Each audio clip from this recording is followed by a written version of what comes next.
and hopefully you can hear me. It's good to be with you. Happy Friday. I am absolutely delighted today is Friday, as I usually am, but today more so than ever. I just earlier this week I wasn't feeling well. I'm so much better now, but this earlier this week was not a good week for me. But I'm better now, and I'm so glad to be here with you tonight. Tonight's topic is something that I see in a lot of my female friends.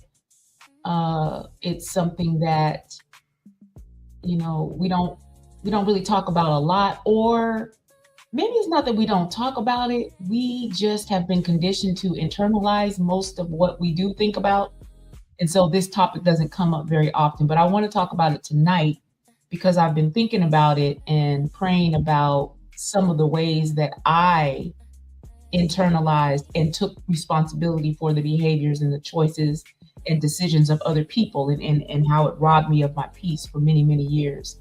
So I know if it robbed me, it has robbed other women, and that's why I want to talk about it tonight. So go ahead and grab a cup of tea, a glass of water, your favorite drink, your blanket, whatever you like, and let's get comfortable so we can jump right in. Um, Tonight's conversation is for every woman who has ever replayed, a painful situation in her head and asked herself, what did I do wrong? Now, when I say that, I don't say it in a way that we don't need to take self inventory of the ways that we contributed to whatever the painful situation was, even if our only contribution was overstaying our welcome in a toxic situation. We need to take ownership of that. We have to hold ourselves accountable for how we added to our own suffering when it comes to painful situations, and especially when it comes to painful toxic relationships. Um, and we need to ask ourselves, what could I have done differently, if anything? But then we also add other questions too, like, was I too much? Was I not enough? Was I too emotional? Was I too available? Was I too independent or too clingy? Was I too successful or was I not ambitious enough? Was I too needy? Was I too quiet? Was I too loud? Tonight, we're going to talk about all of that while we also admit and acknowledge that we have to take responsibility for our own choices too, and the choices that we don't make. Because at the end of the day, everything is not your fault. And if we're going to heal, we're going to have to stop carrying blame that belongs to someone else. I have done it. I get it. I'm sure you've done it too. So let's dive in and talk about it. Part one. Like I said, women are conditioned and trained to internalize everything. Now, one thing that I've noticed is that we're raised to become emotional detectives. I have been an emotional detective. Something goes wrong, and we immediately start to investigate ourselves. We look at us first to see how we made the thing go wrong. If the relationship ends, if somebody cheats, somebody lies, somebody withdraws without warning or seemingly out of the blue. And don't misunderstand me. Like I said, self reflection is really healthy. It's very important. It's very important. Growth is important. But some women have crossed over from accountability into self blame, and there's a difference. They're not the same thing. Accountability says, what can I learn? But self blame says, how can I make this my fault? And I don't know if you've ever been there, but I have been there. And I came up with 11 ways to blame myself for somebody else's behavior. We're going to stop doing that as of today. Part two, stop paying bills with somebody else's name on them. Imagine you go to dinner. Like just walk with me with this scenario. Imagine you go to dinner. The person at the next table orders the most expensive thing on the menu, some dessert, a drink, extra appetizers, the whole thing. But when the bill comes, the waiter walks over to you and gives you that person's bill. you would immediately say, this is not my bill. Yet emotionally, we do this every single day. A man lies to us, we pay. A friend betrays us, we pay. A family member disappoints us, we pay. A coworker mistreats us, we pay. A parent uses their words to wound us, we pay. Sis, we got to stop paying emotional invoices with somebody else's name on them. We have to stop doing that. We have to stop taking on responsibility for a choice somebody else made that hurt us. But we immediately jump to all the reasons why this was our fault. And some of it may have been, but I'm going to tell you right now, everything ain't your fault. So when you analyze the situation, you want to make sure that you're looking at your contribution, but you're also looking at the other person's contribution too. Don't turn away when it's time to hold somebody else accountable for what they did or what they said or what they decided or a choice they made. It's okay to call people out on the choices and decisions they make that end up causing you to be part of the collateral damage of that decision. It's okay to call that out. Part 3, someone's behavior is not always about you. And this is a lesson that changed my life. I don't know about nobody else, but this lesson changed my life. When I got it, I got it. Not everything people do is because of you. Some people are acting or reacting from their wounds, from their fears, from their level of immaturity, from their selfishness, their unresolved trauma, their lack of character. You can be kind and you can still be mistreated. You can be faithful and still be betrayed. You can be loving and still be rejected. You can be honest and still be lied to. And this is the thing I want you to get. The fact that someone made a poor choice does not automatically mean you caused it. It doesn't automatically mean that something you did caused them to make a poor choice. Let people have their poor choices and their bad decisions. Let them own that, even if it's your children. Let them own that. You don't have to take it on. If your children call you about a decision that they made, remember what we said last week. People call you with stuff. In the initial stages, it's just information. You get to decide if you want to take that issue on or not. Don't automatically think in your mind, I got to fix this because I'm the blame. Or go into detective mode to try and see how this thing happened. And this thing is based on a choice or a decision that somebody else made. We got to undo that thinking, undo that conditioning, undo that training. Because it ultimately only ends up robbing us of our peace of mind.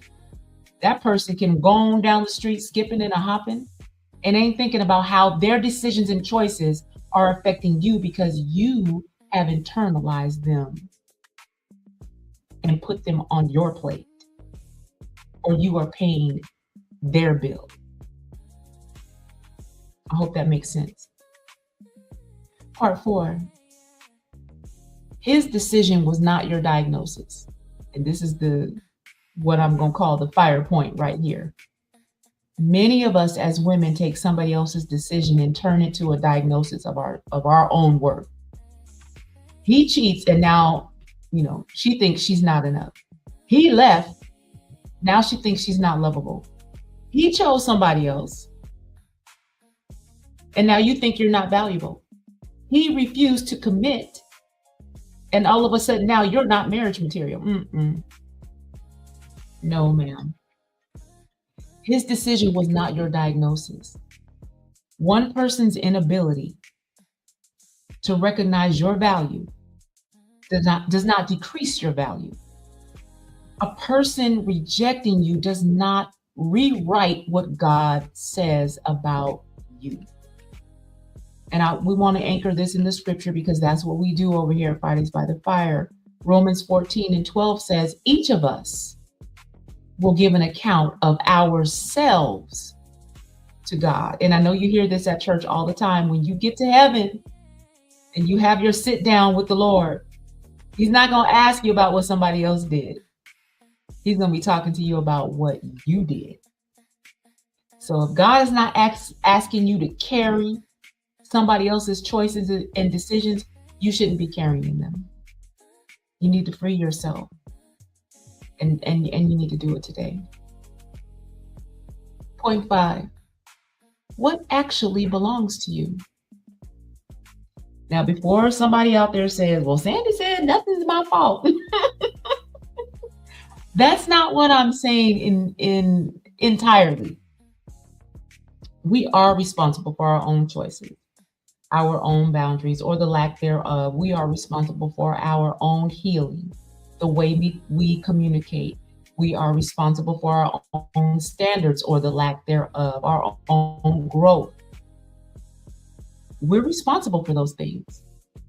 But we are not responsible for somebody else's integrity or the lack thereof, someone else's honesty or the lack thereof, someone else's maturity, their inability to be loyal, their character flaws. We gotta learn and know the difference, because peace often begins where misplaced responsibility ends. I want to say that again. Peace often begins where misplaced responsibility ends. Sometimes we have misplaced responsibility. We have taken on responsibility for other people's mess because that's all we know to do.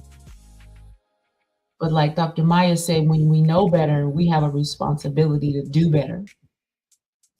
And in order to do better, we can't ignore the truth. Part 6, what Jesus carried and what he didn't. Now think about Jesus. People lied on him. They rejected him. They misunderstood him. They betrayed him. And yet he never assumed their behavior meant he was flawed.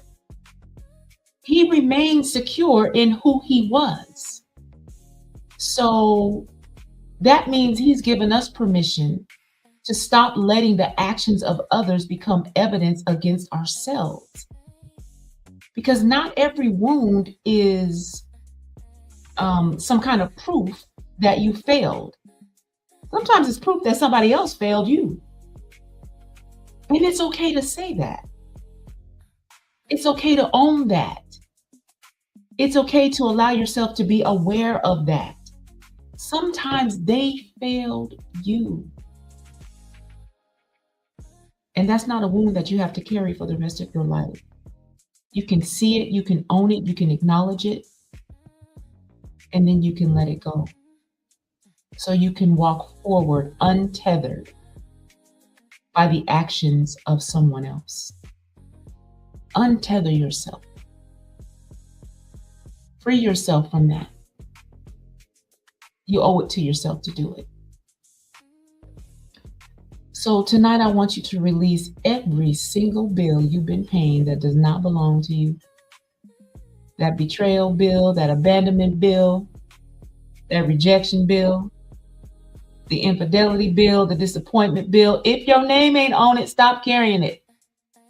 Because God never asked you to take responsibility for decisions you didn't make, choices you didn't make, words that you didn't speak that were hurtful and harmful to you.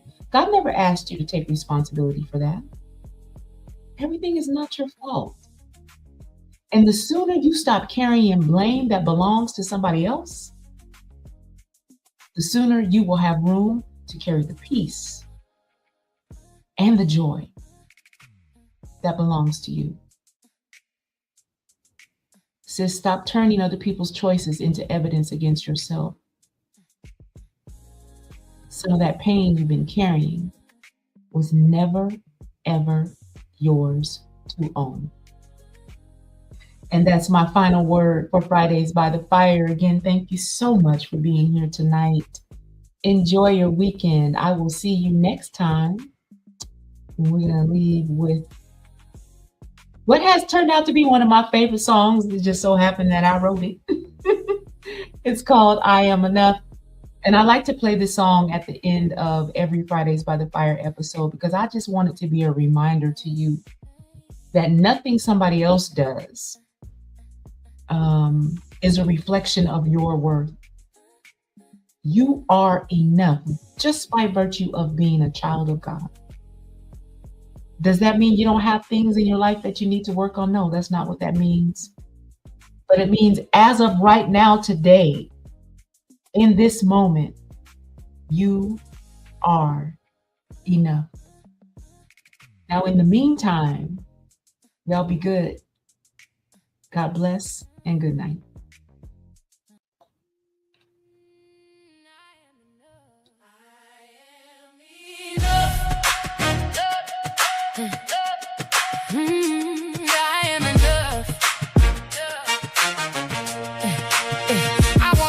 Like lace. When I was happy, had to tell my face.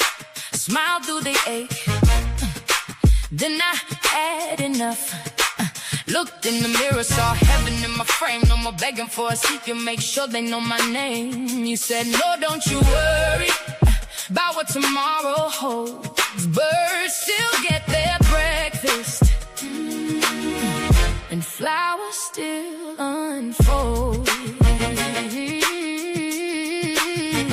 So I'm laying it down, this heavy little crown. If you feed the sparrow, you'll cover me now. I'm breathing again, I'm letting it go. You know what I need before I know I am enough, enough, enough. Held in your love, your love, your love. Seek first the kingdom, love will come in time. So I trust you now, I trust you now. Lead me somehow, lead me somehow. Today is enough. Is in your hands. I used to chase to win, thought they owed me more. Tried to force the door till you opened my eyes. Show me I matter. I am the prize. No more fear in the dark, no more running away. Showered with mercy, covered in grace. You know my secrets, still love who I am. So why would I panic when I'm in your plan? So I'm laying it down, this heavy little crown. If you feed the sparrow, you'll cover me now. I'm breathing again, I'm letting it go. You know what I need before I know I am enough, enough, enough. Held in your love, your love, your love. Seek first the kingdom, love will come in time. Ooh, I trust you now, I trust you now. Lead me somehow, lead me somehow. Today is enough, my life is in your hands. Ain't crying no more if you close that door. Close that door, it was never my door, never my door. Look at the field, look at the birds. You were faithful then, always put me first. I don't chase what fades, I choose what remains. I'm covered in grace, trusting your word, seeking your face.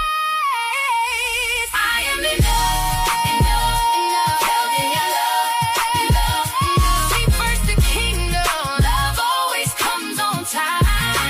I trust you now, I trust you now. Lead me somehow, lead me somehow. Today is enough, my life is in your hands. Yeah, I'm enough, orders my steps. Yeah, I'm enough, he knows what's next. Seek first, I rest, no stress. I know my life is in your hands.